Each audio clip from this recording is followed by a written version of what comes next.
There's some necessary information you're going to have to include to be able to complete the check later on. The first thing to write down is your name or your server number. Then the table number. After this, the seat number of the person who will be tasting the wine. The number of guests should be included. How many glasses to bring to the table. Then you would write down how many bottles you need, the bin number of the wine, a description of the wine, and the price per unit. All this information is recorded on DoPad. One copy goes to the bartender or the wine issuer who will be giving you the wine, and you keep the other copy. This is essential information in completing the check. We're going to open up a bottle of sparkling wine now. Sparkling wine service is very important. You must exercise caution because there's 6 to 8 atmospheres of pressure in a bottle of sparkling wine. When you're bringing it to the table, make sure you don't jostle the bottle around. Shaking it is a bad thing. If it even bumps slightly against another table, perhaps you should replace it. Be more likely to explode with a large pop when you loosen the cage. Bottle should be well chilled, and you want enough water in the ice bucket that you don't have to bang it against the ice bucket to try to get to slide in there. The ice bucket is placed to the right of the host or the person tasting the wine. You would verify that this is the correct product. The 1986 Blonde Noir Iron Horse Sparkler, that's it. And you would always point the label towards the guest. Put the bottle back in the ice bucket. Have your serviette ready on the side here. Now I'm going to look for a little hasp, a little round metal hasp that is going to be over here. I can pull out with my thumbnail the little hasp. You pull this down, and I'm going to turn the hasp in one direction about 5 to 6 turns. Okay, now as you can see, the hasp is loosened. At this point, I'm going to loosen up the sides and move this cage away from the sides and neck of the bottle. Notice I have the serviette over here to make sure that the cork doesn't fly off anywhere. Put the cage in my pocket. Now, I grip the cork firmly with a napkin. I use the side of my forefinger and my thumb. And I lift the bottle out. It's important to keep the bottle at a 45-degree angle pointed away from the guest. It should be close to this angle, 45 degrees. And you're going to hold the cork very firmly and twist the bottle in one direction. As the bottle is turning, over here I feel the pressure. I don't want a real loud pop, so I may fight it back a little bit.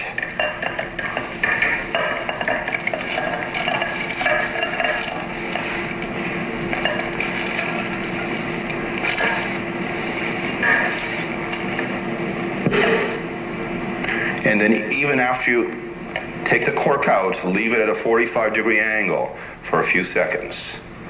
I lift my bottle up, and once I've wiped it off, it's ready for sparkling wine service.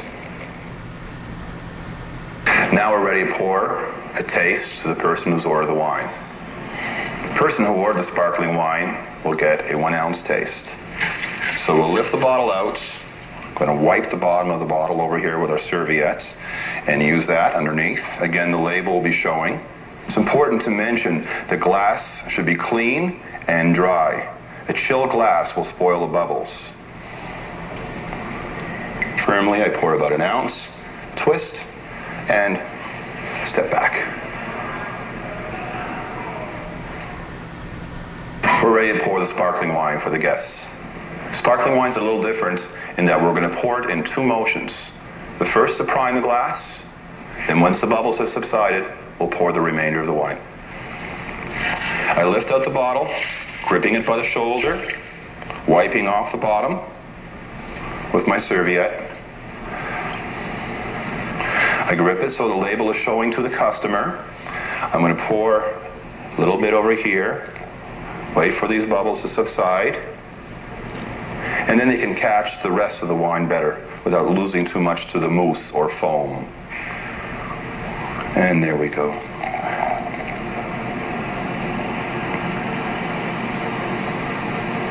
Same little twist at the end.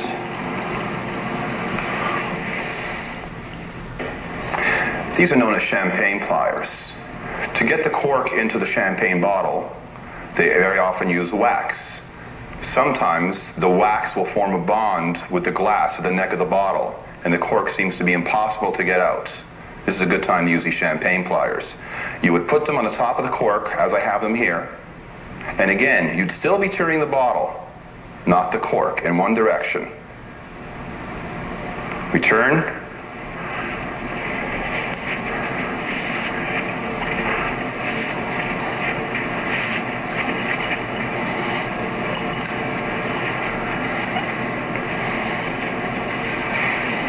And I feel it coming now. There we go. When customers are out for a special occasion, I try even more to make them feel at ease. They may not be used to dining at a restaurant of this nature, and I want them to feel comfortable. I want to gain their confidence. Again, I'll try to find a price level they're comfortable with. If it is a special occasion, I almost always suggest sparkling wines or champagnes. I feel this really adds another dimension or lifts the level of experience. It's something that they'll remember, and it makes the occasion very festive. Sparkling wines are very appropriate with a wide assortment of foods because the bubbles have a cleansing action on the palate. They also serve to reinvigorate the palate, so you want to taste more food. So sparkling wines is the first thing I think about for special occasions. I checked with your waiter, and I'm familiar with what you've ordered for the main course. Are you ready to discuss some of the possibilities for the white wine and the red wine? I could ask you for some suggestions. Great. Well, let's start off with a nice American suggestion. We have from San Luis Obispo a Sauvignon Blanc, very crisp acidity to this wine, and it's made by Creston Manor. We also have a local product we're very proud of, and that's the West Park Chardonnay. It's not overly oaky, so I don't think it will overwhelm the food. It's a very nice partner. And this is the Chardonnay, great medium body, I would describe this wine as. We have another Chardonnay from the Côte d'Or, the Golden Slopes of the Burgundy section of France, and this is a very nice Corton Charlemagne, and has overnotes of hazelnuts and straw, a very intense product. I'm kind of intrigued by the local product. Yes, it's very nice. I think you'll enjoy that. Stay with American. Well, maybe I should suggest something foreign then for the red meat, because I think that one of you is having a steak au poivre, right, and the other one is having the pheasant. We have a, just get to the red wines here. We have a Rioja. It's a Gran Reserva. They don't make Gran Reservas every year. Very high quality wine, about medium to full bodied. Little hint of American oak. Good fruit to it. We also have a Zinfandel. Well, this is American, but it's a uniquely American product. And it's a very, very full flavored wine by Ridge, Santa Clara. Very intense. From our Italian selection, I want to suggest this is the queen of all the Italian reds. It's a Brunello di Montalcino. It's a lovely wine from Toscana, and this Toscana wine, Sangiovese, you know the wine is wonderful. A lot of fruits, good long finish to it, very, very rich flavor. Would you like to try an Italian? I think we're sold on Italian. Great. I'll be right back with those selections for you. Thanks for your help. Thank you. We're going to open up a bottle of white wine. Make sure the bottle is well chilled, and when you're using the ice bucket, make sure there's sufficient ice in there that the wine can stay chilled. If there's too much ice and not enough water, you're going to have to try to jam it in. It's going to be very difficult. Too much water, it'll be like soup, and it'll defeat the purpose. The wine won't be chilling. So we're going to use a waiter's corkscrew. That's what this is called over here. This is the part where you're going to be able to blade. You'll be able to cut off the foil. Sometimes there's a plastic, and you can just rip it off. It's important to use the whole length of this, not to try to sort of do little holes like this. You can use the broad part of it, and you're going to angle it slightly up. When you're looking to buy a good corkscrew like this, it's important that the center part over here, the worm has enough swirls over here so it goes deep enough into the cork. This is the part that's going to go in the cork there. So the first thing to do is to cut off the foil. I angle my blade a little bit up, like this, and I go around. I want to cut it at the lower lip of the bottleneck. We don't want any lead contamination, and we also want consistency in the dining room. So we don't want one captain cutting it at the upper lip and the next captain cutting at the lower lip. You'll see I'm not trying to take the whole piece off from one side. I'm just working it all around, and then I should get a nice, clean cut like this. I close the blade, use the worm, and I grip the bottle firmly around the neck. I don't want to use my fingers around the bottle lip, just like you wouldn't want to have your thumb in someone's béarnaise sauce. I want to keep my fingers away from the lip of the bottle. And I give a good firm turn like this. The wine corkscrew should stay in the wine just like that. Okay. Now I start turning around. You turn the corkscrew, not the bottle, until there's maybe one notch showing left. And that's for a white wine. For some of the red wines that will age a long time, you may have to go a little further down.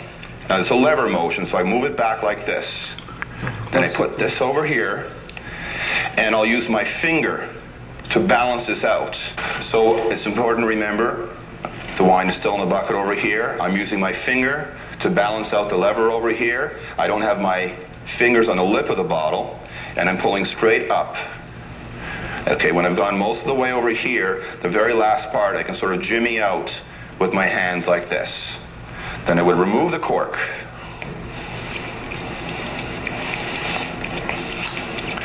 And the cork would be placed just by the customer who's tasting the wine's glass on his right-hand side, or you would hand it to the customer if his hand was extended. The customer wants to read the cork and make sure it's the correct wine. The customer also wants to ascertain that the cork is moist only on one side. The cork was moist on both sides. It's a good indication that air has gotten into the wine and spoiled it, and the wine might be bad if there's moisture all the way through. We've opened up our bottle of white wine. We're going to wipe off the bottom here, make sure there's no excess moisture that goes on the table or the person's clothes. Then we're going to grip the bottle, close it to the base. Again, my little finger may be crooked underneath the bottom so it doesn't slide out over here. The label is showing. I'm just going to pour a taste to make sure the wine is good. I pour from the right-hand side about a 1 ounce portion. I twist at the end. Wait a second. As I'm bringing it back, I dab the bottle. Going to grab the bottle by the shoulder. Be careful not to grab it by the lip. You don't want your hands on the area where the wine will be coming out. Now, the first thing I'm going to do is wipe off the bottom of the bottle over here to ensure there's no moisture. I don't want any of this water or wine slipping onto the customer's clothes or onto the tablecloth. Get a good grip. You want to have the label showing, and you also want, it's easier to turn it from the bottom by the base. You may use your little finger, crook your little finger at the bottom over here to make sure the bottle doesn't slip out. As I approach the table, I do it from the right-hand side. I put my free arm behind my back so I can get closer in. I tilt the bottle and firmly, not real slow, firmly pour about a 3-4 ounce portion into the glass, slowly twist up, and as I bring the bottle back, I wipe it off. And I go on to the next guest, starting with the ladies, and then with the gentlemen, pouring the person who tasted the wine last. We're going to open up a bottle of red wine now. I've got the corkscrew over here. I've got a serviette on the side here. One corner of my serviette is going to be wet because very often when you remove the foil, there'll be a little bit of dirt right underneath there, and you want to wipe that off with a moist serviette and then a dry one before you take the cork out. So I use the flat part of the blade here at an angle going up all around, and then I lift a little bit on all sides, and this should remove. Over here, I'm just wiping off to make sure there's nothing there. Firm grip on the shoulder of the bottle, and the corkscrew should stay in. For some of the French and Italian or great California wines that are meant to age, you may have to lift up twice. And you're going to lift up a little bit here using your finger as a brace. Cork will come up slowly. Don't have to use a lot of force. And the last part, again, you can jimmy out the size over here. Try not to make a loud pop. You see, this is a good example of a cork over here. It's moist on one side, and is dry throughout the rest over here. So no wine is seeped all the way through over here, but you know this wine has been stored on its side so the cork couldn't dry out. The name of the producer is also on the cork. So I'm going to remove this cork, present it to the customer. And before pouring the wine, again, I'm going to wipe the lip of the bottle to make sure there's no dirt over here, first with a moist end of a serviette, and then I'm going to use the dry end over here. I'll do this always in full view of the customer, either on a guéridon or at the customer's table. The wine should be placed on a surface. It should not be opened up in the air. Once you've opened up the bottle of wine, the next step is to offer a small portion to the person who's ordered it.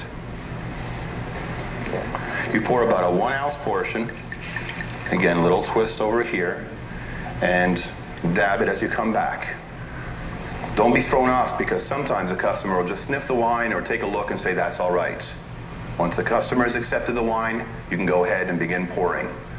Usually you start with the ladies first and then continue with the men, pouring the taster last. I'm going to pour a glass of red wine now. I'm going to lift up the bottle, and I'm going to make sure that when I'm pouring, I'm always pouring from the right-hand side. All beverages are served from the right-hand side. If you'll notice, the label is visible, facing the customer. I may put the crook of my little finger underneath the bottle so it can't slip. But the important thing is you grip the bottle from the bottom or base, with most of the label showing, and you pour from the right-hand side. I have my other arm, my left arm behind my back. I approach the customer. I pour about a 3 or 4 ounce portion, and as I get near the end, I'm going to twist up a little bit to catch the last drop over here. And then as I bring the bottle back, I may use the serviette to dab off this last drop of wine before I go to the next customer.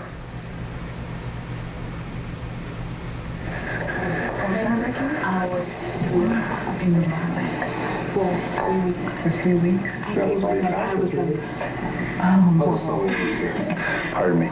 This is the West Park Chardonnay, our local product, right across the river here in the Hudson River Valley. It's a 1988 vintage. Terrific. Would you like to be the taster for the red, sir? This is the Brunello di Montalcino by Villa Banfi. It's a 1983. Fine.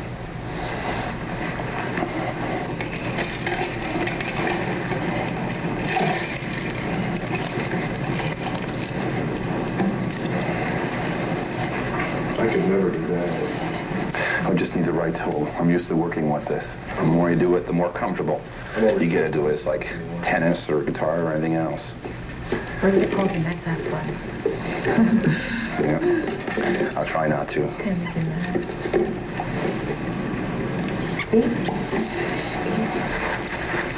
A lot of times the corks that break easier are those from the red wines, meant to age a lot longer. Those are longer corks, so you may have to lift a little bit and then screw down a second time and lift again. But the white wines, generally speaking, they're not quite as long, the cork. Why do people smell the cork? No real reason. I think that it's important to realize that they should have the name of the winery on there, and that the cork should be moist on one end, not on both ends. If it's moist on both ends, then air probably got in there and might have spoiled the wine. The wine would be suspect. And if it's completely dry and crumbles in your hand, then perhaps the wine has not been stored on its side, and the cork could have dried out. So what you mean, storing the wine like this? No, it should be left on its side, so that one side of the cork will stay moist, unlike spirits, which are stored straight up. It's pretty colorful. Very nice wine. How does it smell? Beautiful.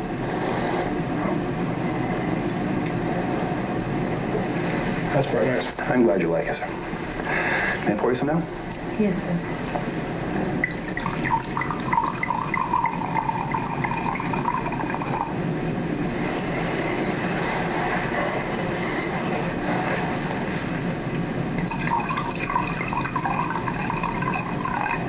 Thank you. Enjoy it. And I'll get the red wine for you. Okay, now for the red one. This is one of the finest winemakers in the world, Ezio Rivel, very respected Italian enologist. Enologist? Winemaker, right. And this would probably be a little longer cork. You were asking about the corks before, so I'll probably twist it around and lift once and maybe lift again just to make sure they don't take a chance. Okay.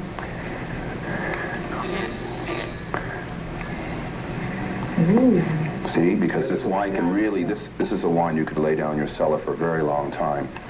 And you'll notice, as we talked before about corks, it's just moist on one end over here.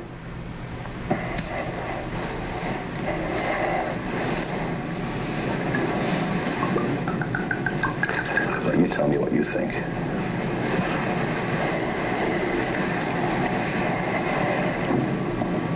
It smells very smooth, very rich. Should have good fruit. That's good. I'm glad you like it.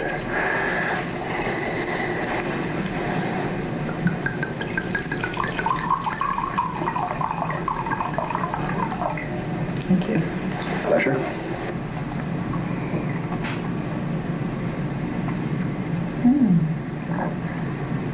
Oh, that's nice. Delicious. Thank you very much. My pleasure. Well, I hope the wines are a nice complement to the foods. I'll check back in a little bit. Thanks very much. Okay. Excellent dinner. Cheers. I've just served the wines for the main course. As I was walking through the dining room, I treated the bottles of wine with respect. The label was showing, and I cradled them carefully in my arm. You don't want to be swinging your body around. Could jostle the wine, and you want to treat it with a certain reverence. When I approached the table, the first thing I did was to repeat the order again to the customer, telling them the name of the product, producer, and ensuring that's what they ordered. I then place the white wine in the bucket. I don't believe the white wine should be opened up in the air. The white wine goes in the bucket, the red wine on the table.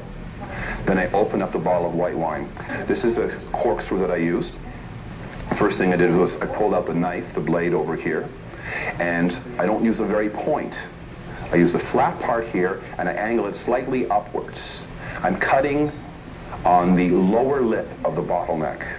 The lower lip of the bottleneck, I cut the foil all around, and then I remove it in a couple of motions like this. Remove the foil, place that in my pocket, not in the ice bucket. I close this, and then I open up. I'm going to take a firm grip of the corkscrew over here and make sure the point goes in the top of the cork. Okay, once that's in, I'm going to turn the corkscrew until there's maybe one notch left over here and lift up. Now, when I lift up, I usually try to put either my forefinger here, or some people like to use a thumb as a balance, so this does not slide off the lip of the bottle. I also try to grip the corkscrew with this thumb over here so I can lift the cork straight up rather than bending it. After I've twisted it out, the very part, I remove the last part with my hands, wiggle that out, replace my corkscrew. I have a serviette in my hand, and I always serve from the right side with the right hand. I pour the taster about a 1 ounce portion. After the taster confirms the wine is good, I would pour for the other people drinking the white wine. Then I put the white wine back in the ice bucket and I leave a serviette there. The next thing I did was I went over to the red wine, opened up the bottle the same way. I was a little more careful with the red wine with the cork because I know this is a full-bodied red wine that can live a very long time. So I screwed around a little bit. I lifted up, and then I screwed around again to make sure I had enough of the cork. I don't want to break the cork in half. I repeated the same procedure, pouring about a 1 ounce portion, and then after that, waiting for the taster to acknowledge the wine is good, pouring for the other people who are having the red wine. Again, the red wine was opened up on the table, not in the air. After I've replaced the red wine on the table, I wish them a pleasant meal, usually try to say something about the wine complementing the food. As I pour each time also, you may have noticed that I twisted the bottle a little bit. Again, the label should always be facing the customer. I had a little twist of the bottle, and as I brought the bottle back, I would just dab to get that last drop of wine with my serviette before serving the next person.